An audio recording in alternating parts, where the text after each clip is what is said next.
caught me playing with squid.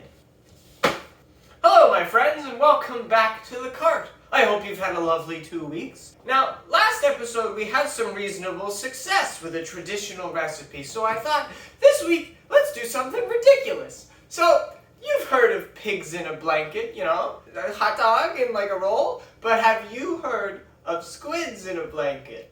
It sounds the same, if you're hard of hearing. We're gonna cut some things. So get yourself some green onion and cut off the green bit. Garnish. Chop this. Just as we wanted, some on the floor. Garlic. A couple of cloves. 3. Give it like a rough slicey chop. Not too thin, but not too mincy. There. Now, get a pan. On some heat. Butter. A decent knob.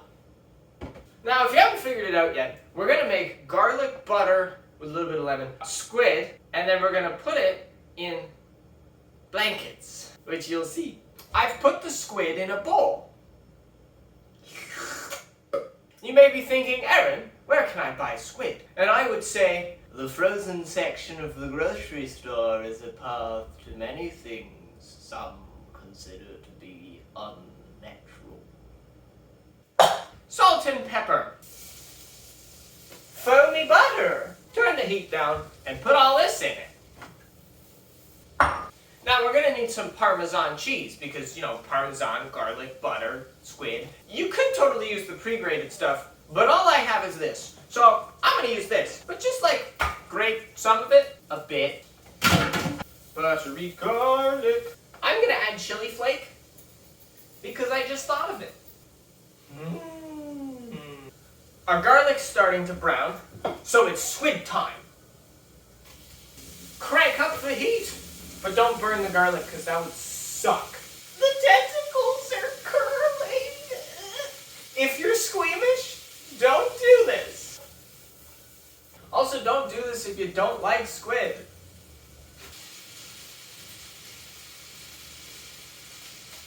I don't really know when this is done. When in doubt, cut one open. Looks cooked to me. So get a clean bowl and put all your squiddy bits in here. Add the parm. Here's our cheesy, garlicky, buttery, green oniony squids to be blanketized. I forgot the lemon. Juice. Delish. Actually, that might be a lie. Hold on. No, it's good. It's good. I mean, if you like squid. So we're going to blanket with the help of good old-fashioned Pillsbury crescents. Just unroll them.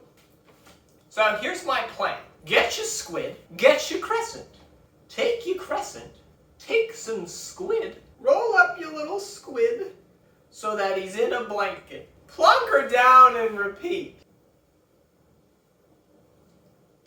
As somebody who knows how to make croissants, this makes me sad. Hello.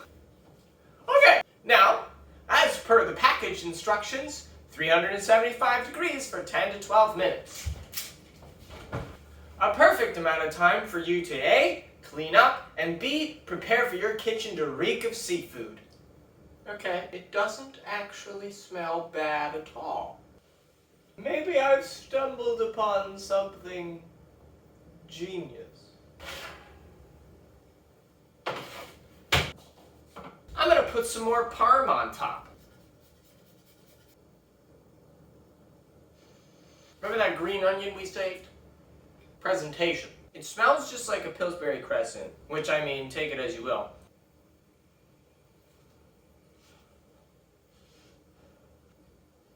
Super hot on the inside.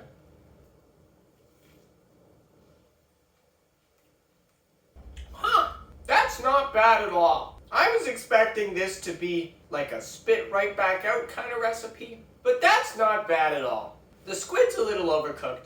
Maybe, I don't know, only partially cook it in the pan, or maybe don't cook it at all and just put it straight in the croissant with some chopped garlic or something.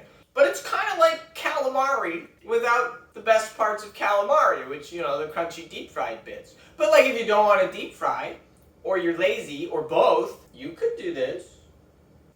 Anyway, thanks for coming by and watching me do something stupid. I'll see you in 2 weeks. Be sure to follow me on Instagram at Aaron's Bakery if you haven't already, because there are many wonderful photos of food there. Also, I'm done school, so this show may change a little bit. So bear with me as we venture into uncharted waters. Waters? Squid? Yeah. That's how I know it's time to end this episode. Bye!